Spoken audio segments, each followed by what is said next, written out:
Ya pasaron 3 meses desde que subí la última parte de Helmut, el niño abandonado. Nos habíamos quedado donde Helmut derrotaba a Caleb y este último al escapar es asesinado por el jefe de las bestias demoníacas que los habían atacado antes. Sin más vueltas, continuemos con este manga.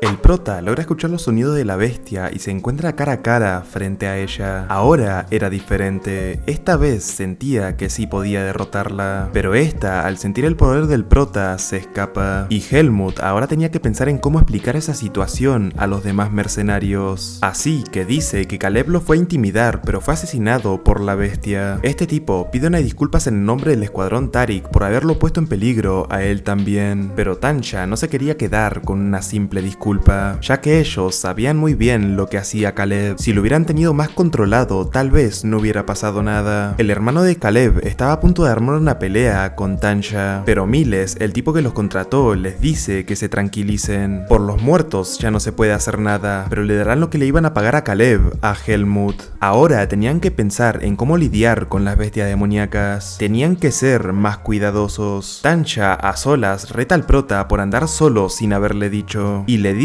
que a partir de ahora tiene que andar acompañado. A Helmut la actitud de Tancha le hacía recordar a Darien, y al parecer le gustaba esa sensación. Al día siguiente querían salir lo más rápido posible del bosque, y mientras peleaban contra otras criaturas, el prota logra sentir que la bestia jefe los estaba observando mientras lentamente enviaba a bestias demoníacas. No entendía qué estaba esperando. El grupo de mercenarios Phase cada vez estaban más heridos y cansados. Tancha estaba algo preocupada, pero al menos nadie había muerto. Finn y el prota también lo estaban haciendo bastante bien. Por otro lado, Finn le dice a Tancha que las bestias demoníacas solo los estaban atacando a ellos, y el escuadrón Tariq prácticamente no hacía nada. Probablemente siguen molestos por lo de hace unos días. De alguna manera, el escuadrón Phase tiene que sobrevivir. En la noche, Miles se encontraba hablando con el hermano del difunto Caleb, que por cierto se llama Paul. Miles le estaba diciendo que al parecer el jefe de las bestias estaba haciendo una estrategia, y como el escuadrón Tariq tiene más gente, sería bueno que ayuden al escuadrón Phase. Pero Paul le deja en claro que no van a ayudar al escuadrón Phase, con la excusa de que sería peligroso. Dice que un mejor plan sería dejar atrás al escuadrón Phase para que distraigan a las bestias y ellos salir rápidamente del bosque con todos los bienes importantes. Miles le dice que cómo puede tener tanta falta de moral, pero Paul le dice que la moral y la confianza son solo palabras. Lo importante ahora es la supervivencia. Él no podría compensar sus bienes ni sus vidas. La decisión estaba en sus manos. Al día siguiente, Tancha le sigue diciendo a Fien que sus hombres y caballos ya estaban muy cansados. Además, los bastardos de Tariq los estaban observando en la mañana. Si las cosas seguían así, algo malo podría pasar cuando aparezca la bestia demoníaca. Hasta que de repente todos los del escuadrón Tariq comienzan a acelerar dejándolos atrás. Fien rápidamente se da cuenta de que los estaban usando como cebo. Helmut comienza a ver cómo todas las bestias demoníacas los estaban rodeando, y también comprende la situación. Mientras todos comenzaban a pelear para sobrevivir, el prota comienza a preguntarse qué pasaría si actúa ahora. Tenía miedo de que descubran su identidad y de dónde viene, pero tampoco quería que alguien muera. Recordando las palabras de Darien, dice que esta vez lo va a desobedecer y va a confiar en los humanos. Lo que iban a ver ahora es un secreto. Todos quedan completamente sorprendidos. El prota estaba acabando con todas las bestias por su cuenta, una tras otra. El jefe de las bestias escapó nuevamente como un cobarde. El prota dice que todo eso fue porque su cuerpo se acaba de curar. Las sospechas de Tancha de que el prota puede usar Beast se habían confirmado, haciendo que ella y Finn piensen en qué es lo que recogieron en el camino. Fien se pregunta cómo es que puede hacer eso a una edad tan temprana, y el prota le dice que vivió con su mentor en un bosque, obviamente sin decir que viene del bosque de las raíces. Además de eso, ya no recuerda nada más. Ahora que ya no había más peligro, tenían que salir del bosque de las raíces y reunirse nuevamente con los bastardos del escuadrón Tariq y Miles. Helmut dice que al recibir su pago tal vez se retire. Al día siguiente, todo todo el escuadrón Phase habían podido descansar bien gracias al prota. Según el plan original, el escuadrón Tariq tal vez esté descansando en el primer pueblo luego de salir del bosque. Mientras todos hablaban de la cara que iba a poner el escuadrón Tariq al ver que están vivos y de lo que Miles le iba a tener que pagar, el prota logra sentir energía demoníaca acumulada. Probablemente los del escuadrón Tariq están en una batalla. A la velocidad a la que van, podrían llegar en una hora. Fien se pregunta cómo es que puede sentir algo que está tan lejos. Helmut dice que si se apuran, tal vez puedan llegar a tiempo. Ahora tenían que salvar a los que los habían abandonado. Todo sea por el dinero que Miles les debe. Después de todo, son mercenarios. Tenían que asegurar al cliente y las cosas. Por otro lado, el escuadrón Tariq poco a poco estaban siendo derrotados. Paul le dice a este tipo llamado Max que a ese ritmo morirían. Pero si corrían ellos dos ahora, todos los testigos de lo que le hicieron al escuadrón Phase desaparecerán. Así que deciden abandonar a su propio escuadrón y a Miles, el cual ya se estaba empezando a arrepentir por haber dejado atrás al escuadrón Phase. De repente, la bestia jefe entra a su carruaje y lo sujeta. Justo cuando se está dando por muerto, llega Helmut para atacar a la bestia y le ordena que lo suelte. Fien le había pedido a Helmut que vaya primero, porque ya se imaginaba que los del escuadrón Tariq, si se veían en problemas, podrían traicionar también a los mercaderes y abandonarlos. Pero por suerte, Helmut había llegado a tiempo, tomando la decisión de derrotar al jefe bestia, ya que ahora puede usar Vis. Aún así, no podía bajar la guardia, porque como ya les había dicho en el anterior resumen, esa bestia no era fuerte como el Agaonao, pero era fuerte. La bestia comenzó a absorber la energía demoníaca de los alrededores. Parecía que cada vez se hacía más fuerte. Tenía que matarla antes de que llegue el escuadrón Phase, ya que si no, podrían estar en peligro. Así que intenta atacarla con más potencia, pero la bestia se había vuelto más rápida y parecía que tenía nuevas garras, logrando romper un poco la ropa del prota. La bestia había absorbido toda la energía demoníaca que había, y el prota se da cuenta de que tiene el mismo patrón de ataque que Nao, pero aún así era más débil, así que al predecir sus movimientos logra partirla por la mitad. Al llegar el escuadrón Phase se sorprenden de que Helmut haya matado a la bestia completamente solo. Este les dice que cuando llegó la gente ya estaba muerta. De seguro fue porque su formación se rompió cuando el capitán huyó. Los bastardos de Tariq no tenían nada de lealtad, y por coincidencia el único que sobrevivió fue Miles, el cual pensaba que estaba muerto y estaba en el cielo junto al escuadrón Phase. Este comienza a pedir disculpas por haberlos dejado atrás. Fien le dice que aún no está muerto, pero que ahora era momento de hablar de dinero. Por cierto, Helmut pidió que guardaran el secreto de que él mató a la bestia. Fien quería quedarse con el 80% de los beneficios por todo lo que tuvieron que pasar durante la comisión, y a Miles no le queda de otra que aceptar. Fien pregunta cuáles eran esos bienes y hacia dónde se dirigían. Miles al principio no les quería decir, ya que revelar esa información podría ser peligroso para todos, pero Fien le dice que si es así se los tuvo que haber dicho antes de empezar la comisión, así que Miles sin más rodeos decide contarles. Se tenían que reunir con el mago conocido como Antiol. Ese nombre sorprende a todos. Fien le pregunta por qué ese mago contrataría una asociación de comerciantes y mercenarios para cruzar por el territorio de bestias demoníacas, y Miles le dice que la mercancía que están transportando es de un lugar donde los magos no pueden entrar, el templo de Lumen. El poder de ese templo excede la imaginación. Aunque solían proteger al mundo de la energía demoníaca, están lejos de ser lo que solían ser. Están reuniendo sacrificios y poder en nombre de la protección. La mayoría de reinos se someten a su gobierno a cambio de que les presten el poder divino, pero son incapaces de controlar a ese mago. Siempre están buscando la oportunidad de poner sus manos en los magos. Con el propósito de investigar, el mago encontró el objeto del templo. Si se sabe que ellos están transportando el ítem, la asociación de mercenarios será destruida junto a todos los involucrados. Así de fuerte es el templo. Tuvieron que aceptar ese encargo porque el líder de la asociación de comerciantes tenía una deuda con el mago. Ese mago era conocido por casi destruir la barrera divina, ya que cuando la pusieron para evitar que las bestias demoníacas entren a la ciudad, verdad, esta también detectaba el mana de los magos. Y así, los magos habían quedado bajo el control del templo. Pero los magos que buscaban la libertad no dejarían que eso sucediera. Cuando ese mago estuvo a punto de destruir la barrera, el templo trató de encubrir ese hecho. Helmut piensa que si ese mago es tan fuerte, tal vez con su magia podría deshacerse de su semilla de la oscuridad. El grupo finalmente habían podido salir del área de bestias demoníacas, así que iban a pasar la noche ahí para al día siguiente reunirse con el mago. Fien le da una píldora a Helmut que sirve para recuperar su vis y resistencia. Al tomarla, comenzó a sentir los efectos de inmediato. Fien también le da las gracias al prota por todo lo que había hecho por ellos. Si en algún momento necesita ayuda, él definitivamente irá a ayudarlo. Y Helmut dice que después de todo son camaradas. Al llegar a un sitio lleno de árboles secos, Fien estaba algo confundido. Y Mile saca una piedra que al ponerla dentro de un árbol hace que se abra un portal. Todos quedan sorprendidos del nivel de magia que debe tener ese mago para hacer algo así. Del otro lado del portal, finalmente son recibidos por el gran mago. Y les dice que hicieron un buen trabajo consiguiendo todo lo que les había pedido. También se da cuenta de que habían rastros de vitalidad humana. De seguro murió mucha gente. Miles le dice que solo quedó un tercio de la gente por culpa de la bestia que se encontraron por el camino, la cual decidieron cortar para llevársela a él por si le interesaba. El mago les da 150.000 por todo, dejando sorprendidos a todos por esa gran cantidad de dinero. Y además también les regala un nuevo carruaje. Helmut, mientras lo observaba, se da cuenta de lo fuerte que es, aunque esté ocultando su poder. Y el mago, al verlo, casi por poco revela el secreto del prota. Pero Helmut le dice que se detenga. El mago crea una barrera alrededor de Helmut y él, de la cual sale una cadena que lo envuelve, diciéndole a Helmut que no tiene de qué preocuparse, jurándolo en su nombre. Si no cumplía, perdería una gran cantidad de fuerza. Y le pregunta al prota qué necesita de él. El prota decide confiar y le pregunta que si con su magia podría sacarle la semilla de la oscuridad. El mago le responde que como el brote de oscuridad está en su corazón, si se deshace de él, el prota también moriría. Es la primera vez que se encuentra con alguien que pueda controlar la semilla de la oscuridad, ya que estas exigen la magia del anfitrión. Y ya sabemos lo que pasa cuando no la tienen. Los brotes se pueden suprimir con diferentes poderes, pero después de todo, el poder es mágico. Se necesita mucho talento y tiempo. Actualmente, el prota no tenía un futuro muy brillante. Si puede evitar la atención del templo, podría volverse un individuo muy poderoso. Pero eventualmente, esa semilla lo devorará. Su espada destruirá el mundo e incontables vidas serán borradas por sus manos. El prota le dice que eso no va a pasar, porque él es un humano. El mago estaba bastante interesado, así que lo iba a estar vigilando. Y si no podía controlarse, él iba a tener que detenerlo, concluyendo de una vez por todas con su charla. Antes de despedirse, Fien le da 3/4 de la recompensa al prota. Le gustaría darle más, pero también le tenía que pagar a los demás mercenarios. Y también le da una bolsa que al parecer no tenía dueño, así que supone que es de él. Esta es la bolsa que el prota trajo del bosque de las raíces. Fien le desea un buen viaje y Finn llega emocionado, diciéndole al prota que al fin va a poder conocer el cuartel general de su cuerpo de mercenarios. Pero Helmut le dice que va a tomar otro camino. Esto sorprende un poco a Finn, pero llega Tancha para tranquilizarlo. Le da permiso al prota para usar el certificado del cuerpo de mercenarios si él quería. Parecía que tenía planes en mente, así que le dice que se cuide. El prota le agradece a todos y todos se despiden. Le dice a Finn que sus comidas eran deliciosas. El prota comenzó a tener el mismo sentimiento que tuvo cuando se despidió de Élaga y Darien, pero si seguía trabajando de mercenario se tendría que enfrentar a bestias demoníacas y la semilla de la oscuridad absorberá cada vez más energía demoníaca. Primero tenía que hacerse más fuerte para no volver a ser controlado por la semilla de la oscuridad. Por otro lado, nos muestran que los otros dos tipos del escuadrón Tari que habían huido estaban hablando de que ahora que se deshicieron del escuadrón Phase podrían reclutar más personas y ser los que tengan la iniciativa en el campo de mercenarios. Pero de repente ven que el escuadrón Fase estaban pasando justo a su lado, así que deciden esconderse. No sabían cómo es que habían sobrevivido. Ahora era cuestión de tiempo que reporten sus acciones al gremio y estarían acabados. Pero Paul no tenía intenciones de morirse de hambre y dice que con lo fuerte que son podrían salir a robar. Por otro lado, Helmut había llegado a una posada y mientras estaba sentado en una de las mesas se pone a pensar que el mundo es muy grande. Tuvo suerte de encontrarse con personas buenas como las del Escuadrón Fase, pero no podía bajar la guardia. Al abrir su bolsa se encuentra con el dinero que le pagó Fien y con el dinero que le dejó Darien. Además de eso, también logra ver que había una carta.